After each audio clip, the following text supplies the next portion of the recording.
본문에서 이스라엘 백성은 엘림에서 일정 기간을 머문 후에 그곳을 떠나 신광야에 이르렀습니다.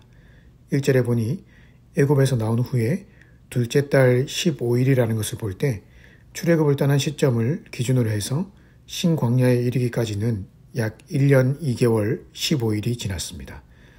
애굽을 떠난 지가 엊그제 같은데 벌써 1년하고 2달이 조금 넘게 지난 것입니다.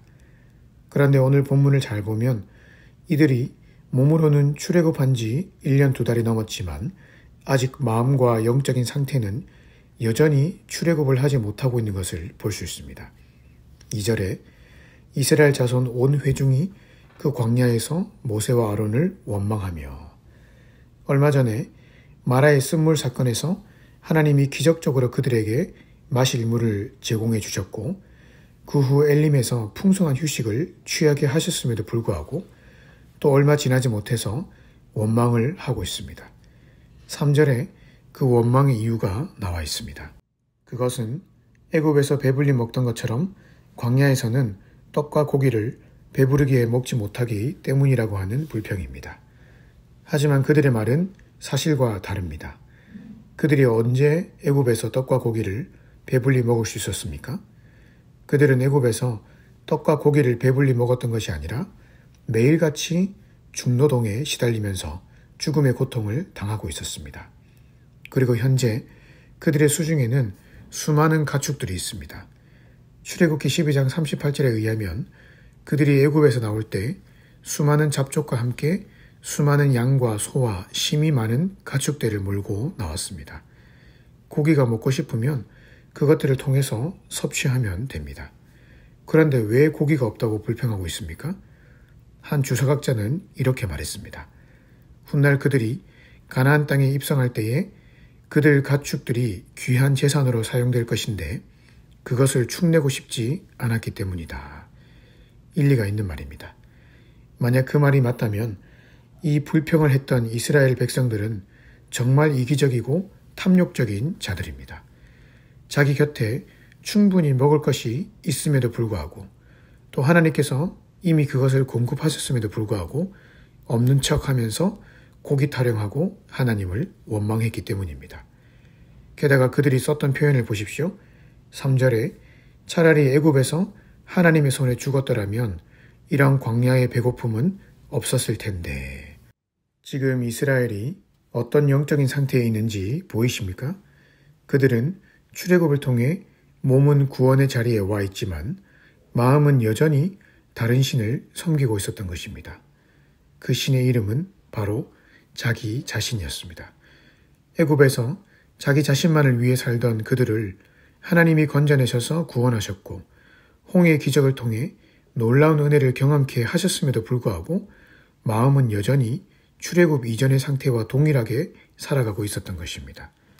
하나님은 내가 섬길 유일한 신이 아니라 하나의 옵션에 불과했습니다. 나에게 떡과 고기를 주면 그분은 나의 하나님이시고 혹 다른 신이 나에게 더 큰 떡과 더 큰 고기를 주면 언제든지 하나님을 버리고 다른 신을 섬길 수 있는 마음의 상태였습니다. 만나 사건만 봐도 그렇지 않습니까? 4절에 하나님이 이 만나를 주시면서 이 만나를 주시는 분이 하나님이심을 알도록 그들의 마음을 시험하셨는데 그들은 20절에서 만나를 주시는 하나님보다 하나님이 주신 만나 그 자체를 더 의지하면서 불순종함으로 그 시험에서 탈락했습니다. 그들의 삶에 하나님은 주인이 아니었던 것입니다. 그들에게 있어서 하나님은 단지 떡 하나와 고기 한 덩이와 바꿀 수 있는 그런 존재였습니다. 끝간데 없는 자기 욕심, 자아의 정욕, 자기 만족이 그들의 삶을 온통 지배하고 있었던 것이죠. 그래서 하나님이 그들이 40일 만에 갈 수 있었던 가나안 땅을 40년 동안 돌아가게 만들었던 것입니다. 그렇게 하지 않으면 도무지 벗겨지지 않을 자아의 껍데기가 그들의 삶을 가득 두르고 있었기 때문입니다. 몸은 출애굽했지만 마음은 여전히 출애굽하지 못한 상태로는 가나안 땅에 들여보내실 수가 없었기 때문입니다. 오늘 이 말씀을 통해 우리의 마음은 과연 어떠한지에 대해 묵상해 보십시다. 우리는 이미 하나님의 그 엄청난 구속의 은혜와 예수 그리스도의 신실한 믿음, 십자가의 사랑 덕분에 구원의 길에 들어서게 되었습니다. 소위 말해 영적인 출애굽이 이루어진 것이죠. 그래서 우리의 몸은 현재 교회에 와 있고 우리의 일상의 삶의 패턴도 신앙과 뗄래야 뗄 수 없는 그런 패턴이 되어버렸습니다. 하지만 과연 우리의 마음은 우리를 구원하신 그 하나님의 은혜에 합당한 삶을 살아가고 있는가 말이죠. 다른 말로 하면 내 삶의 주인은 정말 하나님이 맞는가 말입니다. 내가 하나님을 믿는다는 것, 하나님 나라 백성으로 살아간다는 것은 내 마음과 내 삶의 주인이 하나님이라고 고백하며 살아가는 것입니다. 그리고 그에 합당한 삶을 살기 위해 끊임없이 내 감정과 내 욕심, 내 자아를 십자가에 못 박으며 살아가는 것입니다. 물론 완벽할 수는 없죠. 우리는 완벽한 존재가 아니기 때문입니다. 하지만 성령님의 도우심 안에서 계속해서 하나님의 왕되심 아래에 살려고 몸부림을 치며 살아가는 것이 바로 하나님 나라 백성입니다. 우리는 자주 착각할 때가 있습니다. 내가 가지고 있는 직분, 지금까지 내가 교회를 위해서 해왔던 일들, 그리고 사람들이 나를 평가하는 그 기준을 통해 나 자신이 얼마나 숭고한 신앙인인지를 판단할 때가 있습니다. 하지만 그런 기준들은 있어도 되고 없어도 되는 하나의 옵션에 불과합니다.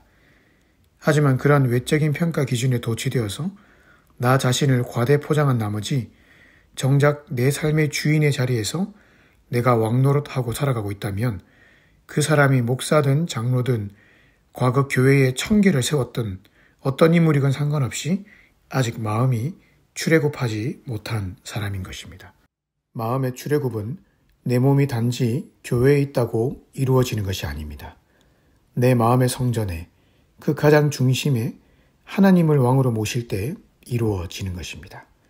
내 기분과 감정을 따라서 내 주인을 언제든지 바꿀 수 있는 그런 사람을 통해서는 결코 하나님 나라가 세워질 수가 없습니다. 따라서 오늘 하루 내 마음 가장 깊은 곳의 주인은 과연 하나님이 맞는지 다시 한번 진지하게 점검해 보십시다.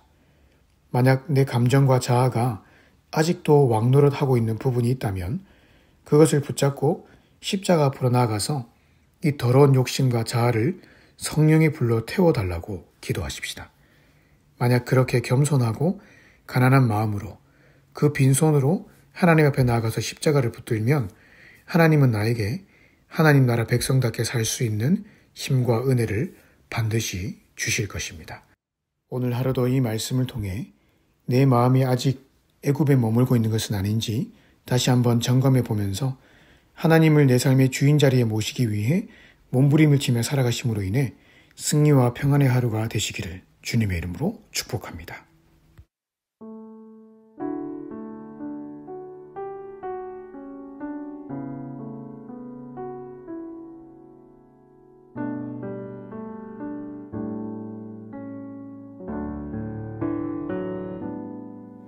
나의 주 나의 하나님이여 주를 경배합니다. 주 사랑하는 나의 마음을 주께서 아시나이다. 주 나의 하나님이여 주를 경배합니다. 주 사랑하는 나의 마음을 주께서 아시나이다.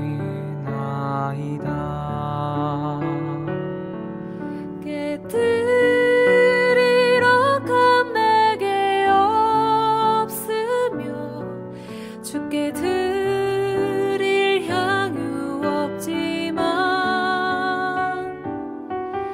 하나님 형상대로 날 빚으사 새 영을 내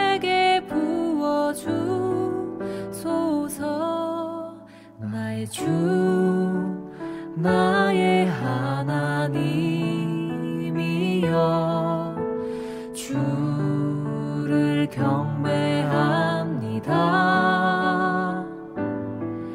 주 사랑하는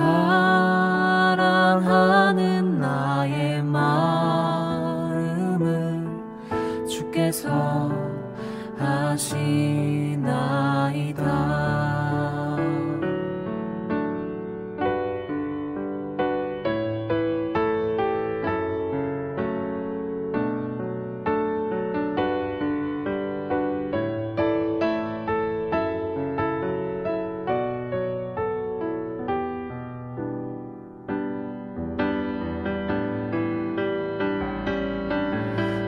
들을 옥함 내게 없으며 주께 드릴 향유 없지만 하나님 형상대로 날 빚으사 새 영을 내게 부어주소서. 고통 속에 방황하는 내 마음 주께로 갈 수 없지만 저항할 수 없는 그 은혜로 주님의 길을 걷게 하소서. 나의 주 나의 하나님이여 주를 경배합니다. 주 사랑하는 나의 마음을 주께서 아시나이다.